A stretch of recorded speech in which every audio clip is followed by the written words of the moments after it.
राष्ट्रियताप्रति, धर्मप्रति, संस्कृतिप्रति, संस्कारप्रति जसले देशद्रोही, राष्ट्रद्रोही, धर्मद्रोही काम गरेको छ त्यसको हामीले विगत 3 वर्षदेखि भण्डाफोर गर्दै आइरहेका थियौं। यो भण्डाफोर गर्ने कार्य अन्तर्गत गएको भदौ 23 र 24 गतेको जेनजी आन्दोलन कसरी भयो, जेनजी आन्दोलनलाई कसरी हाइजेक गरियो, जेनजी आन्दोलन कहाँबाट चल्यो, के कारणबाट चल्यो र को थिए यसमा इन्भल्भ भन्ने कुरा हामीले 10 देखि 15% मात्रै देखाएका थियौं। र फेरि आज हामी नयाँ तरिकाको अर्को कुन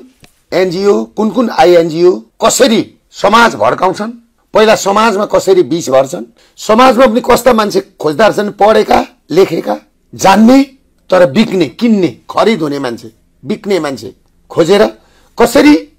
अघि बढ्दो रहेछ भन्ने कुरो अरु 30% हामीले यसमा सार्वजनिक गर्दैछौं। यसमा कतिजनालाई अप्ठ्यारो पर्ला, कतिलाई के पर्ला,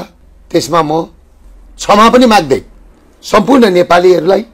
अझ राम्रोसँगले बुझ्न, त्यसमा पनि लागु औषधको नशा जस्तो यो एनजीओ आईएनजीओले जुन हिसाब किताबले तपाईहरुलाई डलर खुवाएर विभिन्न होटलहरुमा सेमिनार गराएर खराब लतमा लागेको छ, त्यहाँबाट म सम्पूर्ण युवाहरूलाई देश बचाउन, राष्ट्र बचाउन फर्किन म यसै भिडियो मार्फत म आग्रह पनि गर्दछु। त्यसैले गर्दाखेरि म सम्पूर्णमा यो कुरो जानकारी गराउन चाहन्छु। हामीले अघिल्लो भिडियोमा विदेशीहरूले आईएनजीओ एनजीओ मार्फत फन्डिङ गरेका एनईडी र बारबारा फाउन्डेसन भन्ने संस्थाले कसरी बंगलादेश, मालदिव्स तथा नेपालको तख्ता प्लटमा फन्डिङ गरेर कसरी सरकार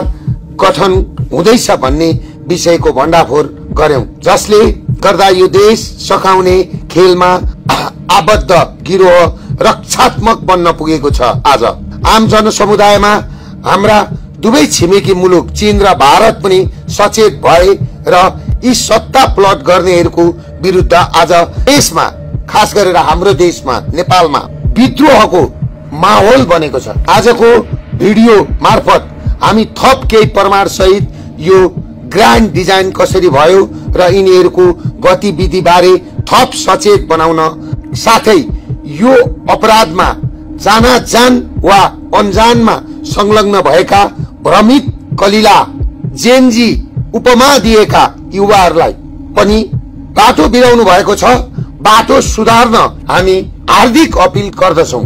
यति देखाउँदा पनि यदि यो गिरोहले आत्मसमर्पण गरेन भने केही समयपछि हामी अन्तिम भिडियो ल्याउने नै छौं। हामीले यो बीचमा 2004 सालमा नेपाली कांग्रेसको उदय,